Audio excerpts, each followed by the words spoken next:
Emma pulled the old wooden box out from under her grandmother's bed. Dust covered the top, and the box was heavier than she expected. She sat down on the floor and opened it slowly. Her grandmother had died 2 weeks ago. Now Emma and her mother were cleaning the house, deciding what to keep and what to give away. It was a sad job. The house was full of memories, old furniture, faded curtains, and boxes that hadn't been opened in years. Emma didn't mind the work, though. She liked learning about the past, and every room seemed to hold a small piece of her grandmother's life. Inside the box, there were old photographs, a few coins, and a small blue notebook. Emma picked up each item slowly, looking at the photos of people she didn't recognize. But under all of that, right at the bottom, she found something strange. A letter, still inside its envelope. The envelope was yellow with age, and the edges were soft and worn. It had clearly never been opened. Emma turned it over. On the front, in careful handwriting, it said, "To my daughter, Margaret. Read this when you are ready." Emma's heart beat faster. Margaret was her grandmother's name. "Mum," Emma called out. "Come and look at this." Her mother Sarah walked into the room. "What did you find?" "A letter," Emma said. "It's for Grandma, but look, it's never been opened." Sarah took the letter carefully and looked at the handwriting. Her face went pale. "This is my grandmother's writing," she said quietly. "Your great-grandmother. She died when I was only a child." "So Grandma never read it?" Emma asked. "It looks that way," Sarah said. She sat down next to Emma on the floor. "I don't understand. Why would she keep a letter for so many years and never open it?" They both stared at the envelope. It felt strange to hold something so old and so personal. "Should we open it?" Emma asked. Sarah thought for a moment. "It's not really our letter. It was written for your grandmother. But Grandma is gone now," Emma said gently. "Maybe we're supposed to find out what's inside. Maybe that's why it was still in the box." Sarah looked at the letter for a long time. Finally she nodded. "You're right. Let's open it together." Sarah's hands shook a little as she opened the envelope. Inside, there was a single piece of paper, folded in half. The writing was old-fashioned, but still easy to read. Sarah began to read out loud. "My dear Margaret, if you are reading this, it means I am no longer with you. I'm sorry I never told you this while I was alive. I was afraid and I didn't know how to explain it. You always believed that your father was a farmer named Thomas Brown. That is true. Thomas raised you, and he loved you like his own daughter. But he was not your birth father. Before I met Thomas, I was in love with another man. His name was Edward. We were young, and our families didn't approve of the relationship. Edward went away to work in the city, and I never saw him again. A few months later, I found out I was expecting you. I was frightened and alone. Thomas was a kind neighbor, and when he offered to marry me, I said yes. He never once made you feel different from a real daughter. He was, in every way that matters, your true father. But I always felt guilty for not telling you the truth.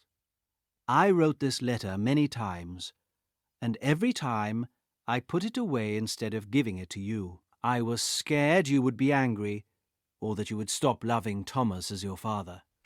Please forgive me, Margaret. Please know that you were loved, always, by both of us, your mother." Sarah stopped reading. The room was completely silent. Emma looked at her mother's face and saw tears in her eyes. "I can't believe it," Sarah whispered. "All these years, and Grandma never knew this." "Do you think she ever suspected anything?" Emma asked. "I don't know," Sarah said. She never talked about her father much. I always thought that was just because he died young. Emma picked up the small blue notebook from the box. Maybe there's more information in here. She opened it carefully. It was full of short notes and small drawings, written many years ago. On one page there was a name, Edward Hale. Next to the name there was a date and a place, Bristol, 1952. Bristol, Sarah repeated. That's not far from here. Do you think we could find out more about him? Emma asked. About Edward, I mean. My great-grandfather. Sarah looked at the notebook, then at the letter, then at her daughter. I think we should try, she said. For your grandmother's sake, even though she never got to know. Over the next few weeks, Emma and her mother searched for information about Edward Hale.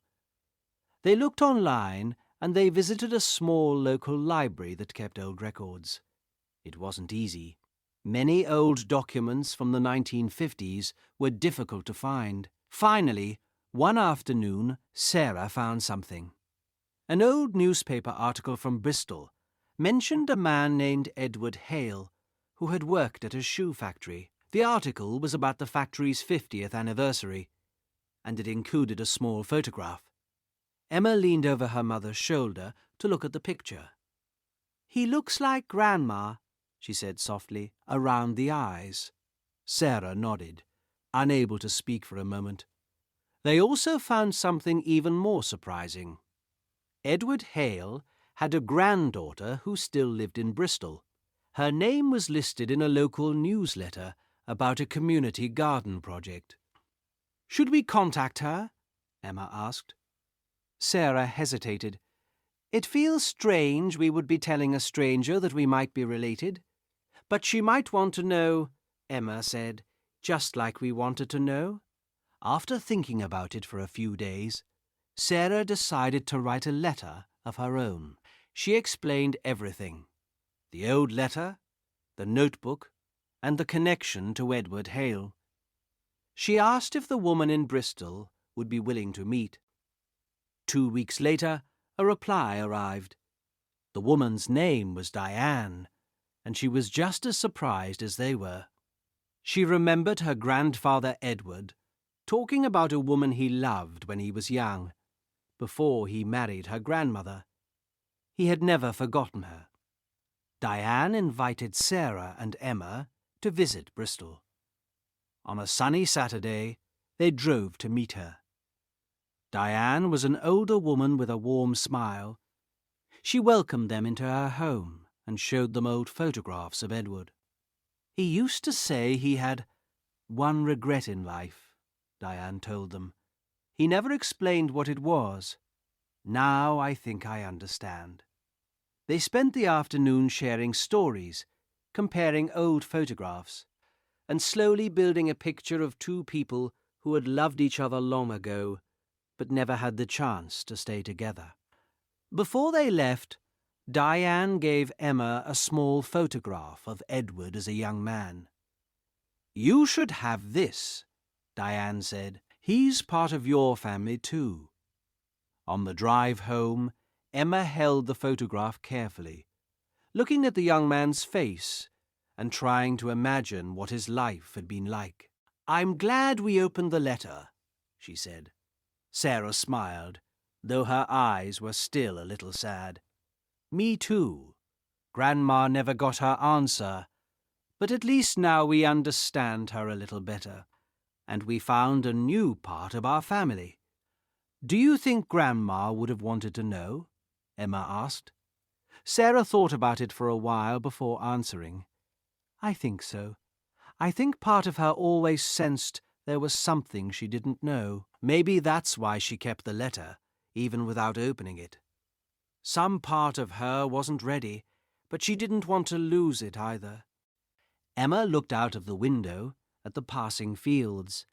She thought about her grandmother, and about Edward, and about all the secrets that families sometimes carry for years.